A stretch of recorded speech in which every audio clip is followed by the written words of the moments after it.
ಆತ್ಮೀಯ H16 news ಅರ್ಥಾತ್ ಹೇ ಸಿದ್ದರಾಮಗೆ ಸ್ವಾಗತ. ನಾನು ನಿಮ್ಮವ MI ಅಥವಾ ಮಲ್ಲಪ್ಪ ಜೋತಾವರ್. ಆದ್ಮೇಲೆ ಸ್ನೇಹಮಯಿ ಕೃಷ್ಣ ಈ ಹೆಸರು ಕೇಳಿದ ತಕ್ಷಣ ಮುಡ ನೆನಪು ಬಂದುಬಿಡ್ತದೆ. ಮುಡ ಅಂದರೆ ಗೊತ್ತದ, ನಿಮಗೆ ಹೇಳೋ ಅವಶ್ಯಕತೆ ಇಲ್ಲ. ಮೈಸೂರಿನ ನಗರಾಭಿವೃದ್ಧಿ ಪ್ರಾಧಿಕಾರ ಈ ಹೆಸರು ಯಾರಿಗೆ ಜೋಡಿಸ್ತದಂದ್ರೆ ನಮ್ಮ ಮುಖ್ಯಮಂತ್ರಿ ಇನ್ನೂ ನಡೀತಾ ಇದೆ ಕೇಸದು.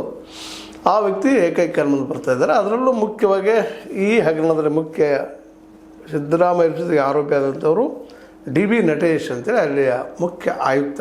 ಇದೆಲ್ಲ ಗದ್ದಲ ಮಾಡಿದ ವ್ಯಕ್ತಿ ಅಂತೇಳಿ ಅವ್ರ ಬಗ್ಗೆ ಘನಘೋರವಾದ ಆರೋಪಗಳನ್ನು ಮಾಡ್ತಾ ಇರ್ತಾರೆ. ಆ DB ನಟೇಶ್ ಅವರು ತಮ್ಮ ಪ್ರಮೋಷನ್ಕೋ ಯಾವುದೋ ಕಾರಣಕ್ಕೋ ನಮ್ಮ ರಜನೀಶ್, ನಮ್ಮ ವಿಶೇಷವಾಗಿ ನಮ್ಮ ಮುಖ್ಯ ಕಾರ್ಯದರ್ಶಿ ಶಾಲಿನಿ ರಜನೀಶ್ ಅವ್ರಿಗೆ ದುಡ್ಡು ಕೊಟ್ಟರು.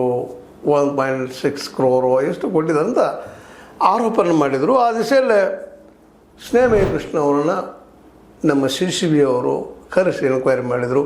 ಅಪಪ್ರಚಾರ ಮಾಡ್ತಾ ಇದ್ದಾರೆ ಅಂತೇಳಿ DB ನಟೇಶ್ ಅವರು ಇವ್ರ ಮೇಲೆ ಕಂಪ್ಲೇಂಟ್ ಕೊಟ್ಟಿದ್ದರು.